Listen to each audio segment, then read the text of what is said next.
Hello, and welcome to DM Journal. I am Jack from Tabletop, and this is a new series of sorts that I am hoping to do on a relatively bi-weekly basis to document and share my experiences DMing and playing D&D and around just sort of in a more general fashion than anything me and Livy might talk about on Charisma Check, for example. And I figured this could be sort of an interesting format. So I figured it'd probably be easiest to just sort of hop right into it and talk about what has happened in the last sort of 3 or 4 weeks in general of me sort of preparing, running various games. So I've been very busy. Exceedingly busy, in fact. I think perhaps busier than I've ever been before in this regard. I've been preparing the ending of 3 different campaigns, including our Thursday game, our Sunday game, and Curse of Strahd, which I've been running for about a year. The first campaign is coming up on 3 years, and the second campaign, I think, just passed 2 years. And they're all sort of weirdly coming to close within months of one another. But, yeah, I've been really busy. Really, really busy. I've been mostly preparing the next campaign for the second group. It's called the, what I have dubbed the Nightfall Campaign. It's taking place in a setting of my own design that I've spent several months creating, documenting, like, culture, the different sort of countries, the various places in those countries, like, interpolitical relationships between various places. It's been quite hectic. I was very, very heavily inspired to sort of go all out with the making every country is very diverse by Matt Colville, because, he's Matt Colville. Everybody should watch Matt Colville. If you don't watch Matt Colville and you're watching this, then go watch Matt Colville, because it's good. His videos are pretty long, but it's worth it. He's a very entertaining guy to listen to, and he doesn't even really need to be funny either. He's just entertaining to listen to. So I'm going to stop plugging Matt Colville and sort of go into a little detail about this stuff I've been planning, this world I've created, and how much time I've wasted on r/vexillology. Making flags. I shouldn't have spent so much time making flags, but I did spend a lot of time doing that. Probably shouldn't have done, but I most certainly did. But otherwise, I have this world, part of the continent of Aquilia, called the World's Wing, because it kind of looks like the wing of a bird, and I thought that was clever, or I guess, I don't know. And it consists in sort of basically like 2 halves. There's the northern half, which is kind of like the old world, air quotes, and then the southern half, which is kind of like the new world. The old world contains a human kingdom, the kingdom of elves and the kingdom of dwarves, and also the, not really kingdom, but sort of territory of giants. The new world has 2 other human kingdoms in it. And sort of every place is kind of an analogy for like an ancient people or culture, or in one particular scenario, a quite recent people and culture, with 3 human kingdoms. One of them is very heavily inspired by sort of Scottish and Scandinavian culture. There was another inspired by sort of more traditional sort of English and French fantasy. And the southern human kingdom being modelled largely after Portugal, and a little bit of Spain as well. Because Portugal is very pretty, and the whole spice trade dynamic I really, really liked. The elves, I wanted to do something really different with them, so I made them all sort of Irish Celts. They all have really heavy Irish accents, and they have a lot of sort of A lot of their way of life comes from sort of traditional, like, druidism, not like D&D druidism. I mean, like, real historical druidism, which is some odd stuff. And the dwarves, the mountain dwarves specifically, the hill dwarves are sort of slightly more traditional dwarves. The mountain dwarves are based off of Prussia, with a little bit of the Soviet Union in there, the kind of feel of the Soviet Union, like very, big booming Russian men with deep voices and singing the Soviet national anthem. I'm not sure if I can put it in this video, but I'd quite like to.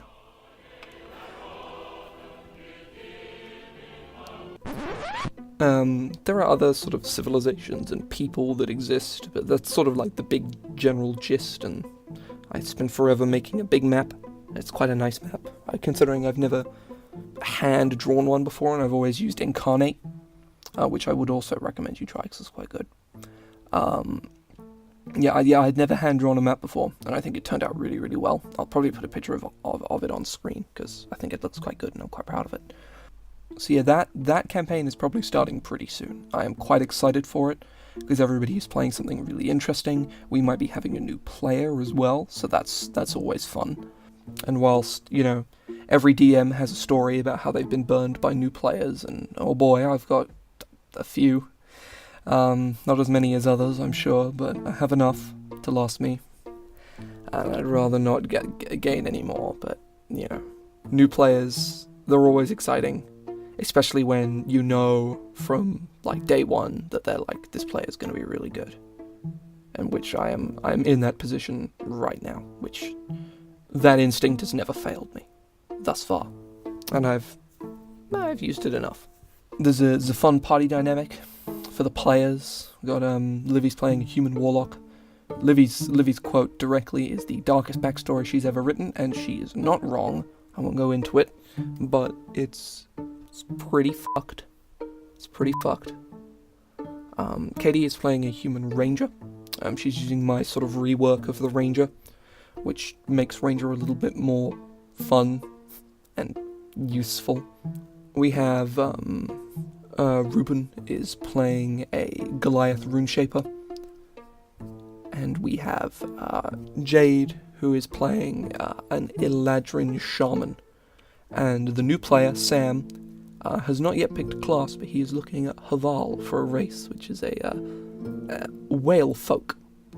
I got the idea from a piece of art that was sort of a concept art for a creature from some cancelled MMO called Project Copernicus, from 38 Studios, the guys that did Kingdoms of Amalur. That's a good game. If you've not played it, you should get it on Steam or something. It's a good game. Little repetitive after a while, but very, very good. I recommend you go play it. Also recently, we have finally gotten around to having the chance to play a lot more of Curse of Strahd, because any DM who plays a campaign that is solely in person, everyone's sat around a table, which I'm sure is a lot of people.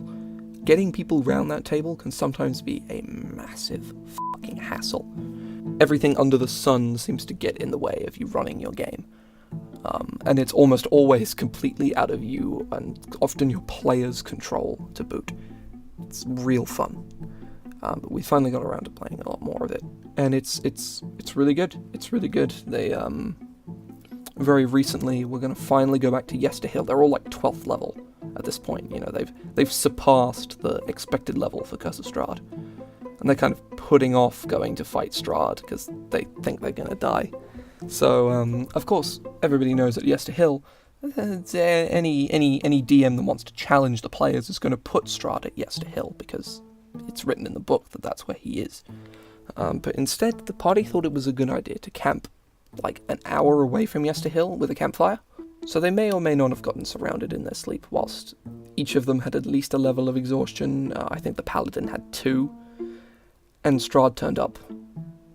And whilst the party decimated the Druids very, very quickly, Strahd managed to knock all of them unconscious, with the exception of Livy's second tiefling sorcerer, who was charmed by him instead. And that should be very, very interesting. It's especially considering this gives me a great reason to be able to sort of run the game over the next couple of weeks whilst Jade isn't there, because this has given me a good narrative opportunity for her character to make an exit of sorts, which should be very, very useful, because it just means we get to play more D&D, and Jade is only going to miss the 1 week.